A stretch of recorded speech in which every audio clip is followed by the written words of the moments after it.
Of the Senate. So this argument that since a person is being subpoenaed, then she must obey. But she's only the custodian. I rest my case, but please, one day might preserve the peace. Thank you, Mr. President. Thank you. Senator Kiko Pangilinan. Thank you, Mr. President. Just a manifestation, Mr. President. Mr. President, You have 2 minutes. Yes, thank you. The subpoena ducis tecum is directed not to the Supreme Court, but to the Clerk of Court, and she is here. I subscribe to the view, Mr. President, that it would have been a different story altogether if she did not bring with her the SALN. That would have created a different set of facts and therefore a different set of circumstances. But she has the SALN, Mr. President. And it is our duty, Mr. President, as an impeachment court, to avoid delays in these proceedings, Mr. President. And I believe, Mr. President, that if we seek authorization, or she seeks authorization from the Supreme Court, then it undermines and diminishes, Mr. President, the power of this impeachment court. And to add, Mr. President, the one on trial here is the Chief Justice, the head of the institution that she will be seeking authorization, Mr. President. Therefore, it is clear that we are, without meaning to, Mr. President, subsuming the powers of this court to an authority of a Supreme Court whose Chief Justice is being tried by this court, Mr. President. And we appeal to the Clerk of Court, out of respect of this court, to quote her, that she turn over the SALN. Senator Escudero has the floor.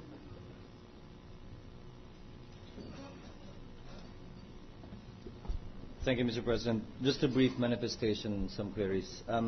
Una sa lahat, under precedents, actually it was ruled a while ago, but based on precedents in the United States, actually counsels can object to questions propounded by the jurors. But it is up for the presiding...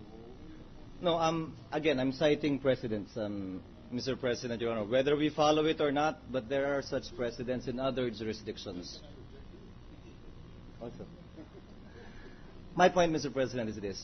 Maraming unang beses tayong ginagawa dito at nagsisimpatya ako sa Clerk of Court ng Supreme Court. Pag hindi siya sumunod sa pinag-uutos nating subpoena, maaaring i-cite natin siya in contempt. May rule din at may resolution din ng Korte Suprema na nagsasabing bawal niyang ibigay yon ng walang pahintulot. Maaari din siyang i-cite in contempt ng Korte Suprema kung sakasakali. But I hold the position, Mr. President, Your Honor, that the subpoena is addressed to the Clerk of Court. She has the documents here with her. And if she fears being cited in contempt by the court, she can always claim as a matter of defense a subpoena, a compulsory process issued by the impeachment court against her to produce the documents. Ang sinasabi ko po, Madam Clerk of Court, wala ho siguro kayong dapat ikilala sa kaugnayan ng Korte Suprema. May depensa naman ho kayong valid. Unang beses pa lang nangyayari ito. At hindi tulad ng ibang opisyal ng ibang korporasyon. Kayo po ay may dahilan na sumunod at ipagpaliban muna yung resolusyon dahil may subpoena po laban sa inyo na inisyu ang korteng ito. Sana, yun ang piliin yung gawin at sundin. At buwang tiwala at kumpiyansa ko na hindi naman siguro kayo sa cite in contempt ng Korte Suprema kaugnay sa pagsunod dito sa kautosang ito ng Senado. Thank you, Mr. President. Senator Lacson has the floor. The order of Thank you, Mr. President. the order of speaking will be, the next one will be Senator Estrada, Pimentel, and Angara. There's a ruling. And Gingona. Thank you, Mr. President. There was a ruling earlier by the chair that the witness submit the documents as required by the impeachment court. Now there's a counter review put forward by the honorable gentleman from Bicol and Makati. Now I move that we abide by the rules and divide the House. Before we do that, let's hear the other opinions. Senator Estrada. Maraming salamat po, Ginoong Pangulo. Pagpaumanhin niyo po at ako'y magsasalita sa ating sariling wika. Ginang testigo, kayo ba'y narinig niyo ba ho yung mga talumpati ng inyong boss, ang inyong punong maestrado? Opo. Di ba po sa kanya mga talumpati, sinasabi niya na lagi po siya nagsasubmit ng kanyang salin at wala siyang tinatago. Tama po ba ako? Opo. Kung ang sinasabi po ng inyong punong maestrado na wala po siyang tinatago, regular po siya nagsasubmit ng salin, bakit hindi niyo po maibigay ang salin sa amin para makita namin, para malaman ng buong katotohanan kung talagang nagsusumite siya ng regular sa inyo, at para na rin malaman ng taong bayan ang buong katotohanan. Huwag na ho kayo magpatumpik-tumpik pa, huwag na kayo humingi ng permiso sa Korte Suprema. Ang sundin ninyo ay ang subpina na inisyu sa inyo. Para matapos na ito, pwede ba ho makiusap sa inyo? Ibigay nyo, isumitin nyo na yung salin na dala nyo dyan. Total naman, sinasabi nyo naman na nirespeto nyo po itong korteng ito. Hindi nyo naman, kaya nyo po dinala yung mga salin dahil sinabi nyo po out of respect.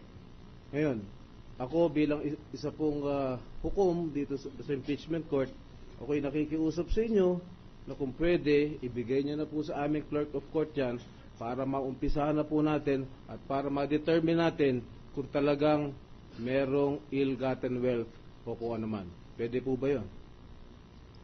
Meron po kasing resolution ng court.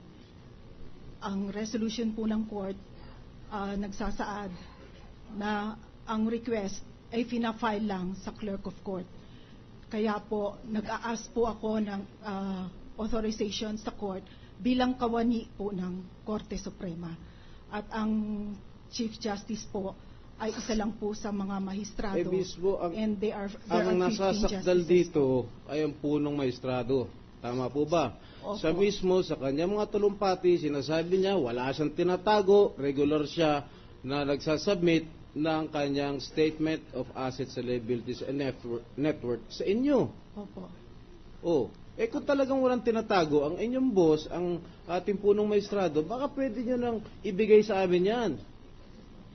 Ang gusto ko lang po, malaman po ng buong korte. Katulad nga na tinatanong ni isa. Senator Drilon, kung ayaw ng Korte Suprema na ibigay sa amin yan, paano? Magkakaroon tayo ng showdown.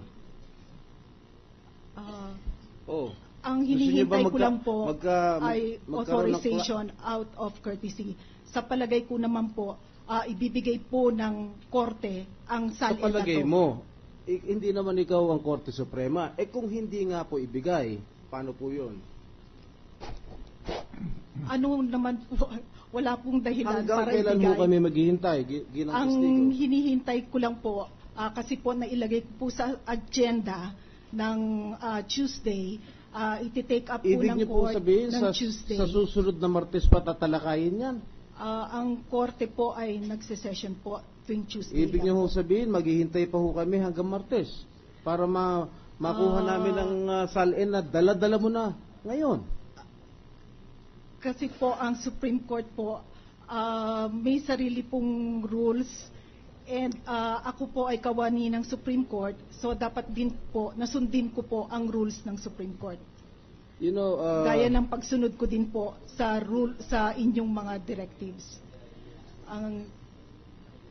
Alam mo, Madam Witness, yung utos nitong korte na ito, hindi request. Isang orden yon na sa'yo, nadalhin mo rito yung dokumento na nasa loob ng order ng impeachment court. Dapat yun, sinabi mo na sa Korte Suprema, sa mga miyembro na kailangan nitong korte na ito sa kanyang trabaho, yung mga dokumento na yan. Kaya gusto ko na ipaalala sa ito na hindi request ito, order ito.